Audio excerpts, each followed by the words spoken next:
మధ్యలోకి వచ్చినటువంటి అతిథులకు మరి చక్కని గ్రీటింగ్స్ ఇచ్చారు మార్చిన్ గారు. 2 వచనాలు వారి ఊరికి జస్ట్ జ్ఞాపకం చేసి వారి ప్రేయర్ చేసి భోజనాన్ని పంపిస్తాను. దేవుడు మరణాపాయముల నుంచి రక్షించినటువంటి పరిశుద్ధ గ్రంథములో స్త్రీల నుంచి ఒక స్త్రీ, పురుషుల నుంచి ఒక ఆయన. ఒక స్త్రీ తాను అడిగినటువంటి అవసరతను దేవుడు తీర్చాడని స్తుతి చేసి ఉన్నది.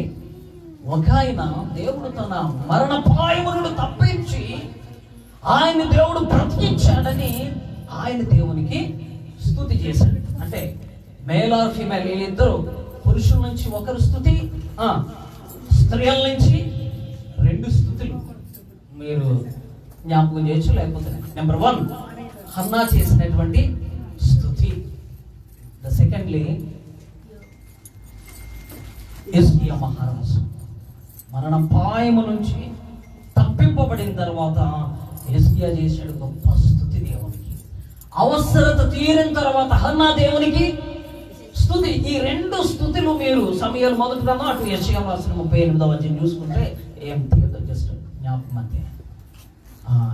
హిజ్కియా అంటాడు, నా గుడిసె పీకి వేయబడినది, నేను ఇంకా సజీవులలో ఉండకుండా కొట్టివేయబడితేనే అది నేను అనుకున్నాను. అలా అనుకున్నాను నేను. ఇప్పుడు నాకు వచ్చినటువంటి మరణాపాయకరమైనటువంటి ఆ వ్యాధిలో దేవుడు నన్ను నిలబెట్టాడు. దేవునికి స్తోత్రం అని హిజ్కియా చెప్తూ అంటాడు, నేను ఇక మొదలుకొని ఎప్పుడు కూడా ఆయన సన్నిధిలో తంతి వాయిద్యములను వాయిస్తూ ఆయనకి నేను స్తుతి చెల్లిస్తాను. ఓ దేవా, నేను చనిపోతే మన్ను నీకు స్తుతి చెల్లించదు కదా, సజీవుడినై నేను ఈరోజు నేను నీకు స్తుతి చెబుతున్నాను.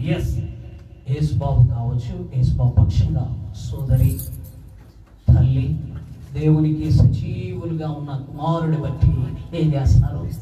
స్తుతి చెల్లిస్తున్నారు. ఆ బిడ్డ కూడా ఇప్పుడు ఈ సమయంలో మన లైవ్ ఎప్పుడు చూస్తూ ఉంటాడు బొంబాయిలో ఉండి. దేవునికి స్తోత్రం, హల్లెలూయా. మరి దేవుడు తనను రక్షించిన విధానం దేవుని వందనాలు తెలియజేస్తున్నాం. ఇక హన్నా అంటది, ఇట్స్ వండర్ఫుల్ వర్డ్స్.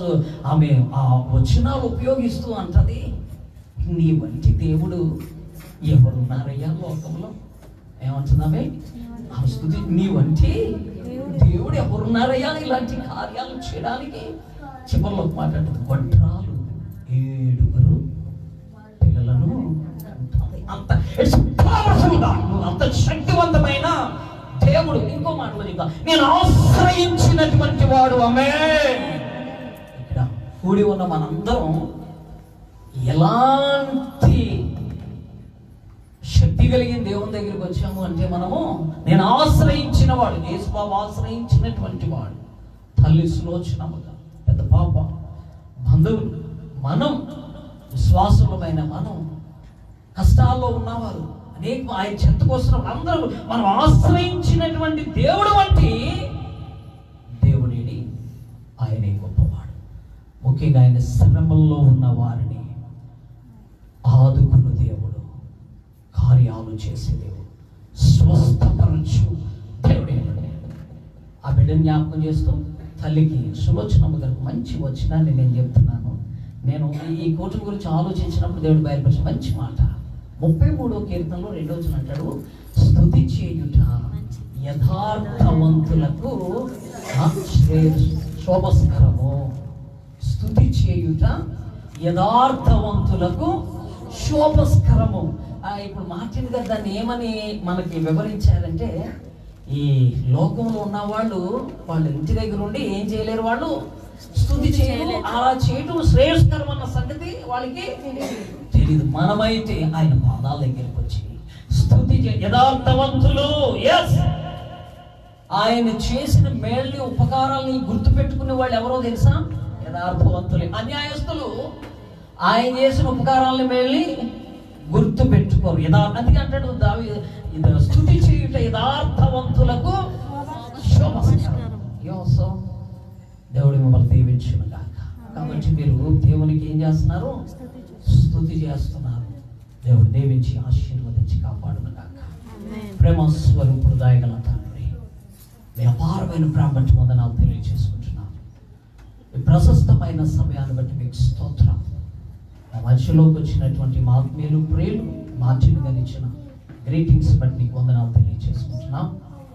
కుటుంబ సభ్యులందరిని బట్టి వందనాలు. సులోచనమ్మ గారు ఆపదలోంచి విడిపించిన దాన్ని బట్టి మీకు వందనాలు. ఈ సమయంలో చెప్పబడిన సాక్ష్యాన్ని బట్టి వందనాలు. కొద్ది సమయాన్ని మాకు ఇచ్చించి ప్రభువా అతిథులుగా మా మధ్యలోకి వచ్చి, చిన్న సంఘమా భయపడకము, తండ్రి మీకు రాజ్యం నడించడానికి ఇష్టమై ఉన్నదని గొప్ప వచనముతో సన్నిధిని ఆ ధైర్యపరిచిన విధానాన్ని బట్టి స్తోత్రములు తెలియజేసుకుంటూ మరొకసారి మా అందరి పట్ల నువ్వు చేసిన కార్యాలు బట్టి స్తోత్రాలు. ముఖ్యంగా ఆగ్రహిస్తున్నాయని ఈ సమయంలో మా మధ్యలోకి రావడం ఆశీర్వాదకరము తండ్రి. వన్స్ అగైన్ బిడ్డ కొరకు ప్రార్థిస్తున్నాను. క్రీస్తు నామములో అభిషేకిస్తున్నాము, ఆశీర్వదిస్తున్నాము తండ్రి.